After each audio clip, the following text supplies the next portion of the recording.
ಶಿಡ್ಲಘಟ್ಟ ದಿಬ್ಬೂರಹಳ್ಳಿ ಮಾರ್ಗದ ಬೃಹತ್ ಚರಂಡಿಯಲ್ಲಿ ತುಂಬಿ ತುಳುಕಾಡುತ್ತಿದ್ದ ತ್ಯಾಜ್ಯ ಮತ್ತು ಮಣ್ಣನ್ನು ನಗರಸಭೆಯ ಪೌರ ಕಾರ್ಮಿಕರು ಜೆಸಿಬಿಯ ಸಹಾಯದಿಂದ ಸ್ವಚ್ಛಗೊಳಿಸಿದ್ದಾರೆ.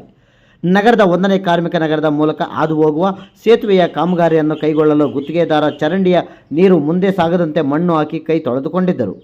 ಕಾಮಗಾರಿ ಪೂರ್ಣಗೊಂಡರೂ ಹಲವು ತಿಂಗಳು ಕಳೆದರೂ ಸಹ ಗುತ್ತಿಗೆದಾರ ಚರಂಡಿಯಲ್ಲಿ ಹಾಕಿದ್ದ ಮಣ್ಣು ಸ್ವಚ್ಛಗೊಳಿಸಿದ ಕಾರಣ ಮಳೆಗಾಲದಲ್ಲಿ ಚರಂಡಿಯ ನೀರು ಸುತ್ತಮುತ್ತಲಿನ ಮನೆಗಳಿಗೆ ನುಗ್ಗುತ್ತಿದ್ದ ಕುರಿತು ನಗರಸಭೆ ಆಡಳಿತಾಧಿಕಾರಿ ಹಾಗೂ ಜಿಲ್ಲಾಧಿಕಾರಿ ಜಿ. ಪ್ರಭು ಅವರಿಗೆ ನಾಗರಿಕರು ದೂರು ಸಲ್ಲಿಸಿದ್ದರು. ಇಂದು ಕೊನೆಗೂ ಪೌರಾಯುಕ್ತೆ ಜಿ. ಅಮೃತ ಅವರು ಜೆಸಿಬಿಯ ಮೂಲಕ ಚರಂಡಿಯನ್ನು ತಾತ್ಕಾಲಿಕವಾಗಿ ಸ್ವಚ್ಛಗೊಳಿಸುವ ಕೆಲಸವನ್ನು ಮಾಡಿ ಮಳೆಯ ನೀರು ನಿಲ್ಲದಂತೆ ವ್ಯವಸ್ಥೆ ಮಾಡಿದ್ದಾರೆ. ನಗರಸಭೆಯ ರಾಜಸ್ವ ನಿರೀಕ್ಷಕ ಸಂಜೀವ್ ಕುಮಾರ್, ಪೌರ ಕಾರ್ಮಿಕರ ಸಂಘದ ಅಧ್ಯಕ್ಷ ಕುಮಾರ್ ಅವರು ನಿಂತು ಚರಂಡಿಯಲ್ಲಿ ತುಂಬಿದ ತ್ಯಾಜ್ಯವನ್ನು ಜೆಸಿಬಿ ಸಹಾಯದಿಂದ ಹೊರಹಾಕಿದ್ದಾರೆ.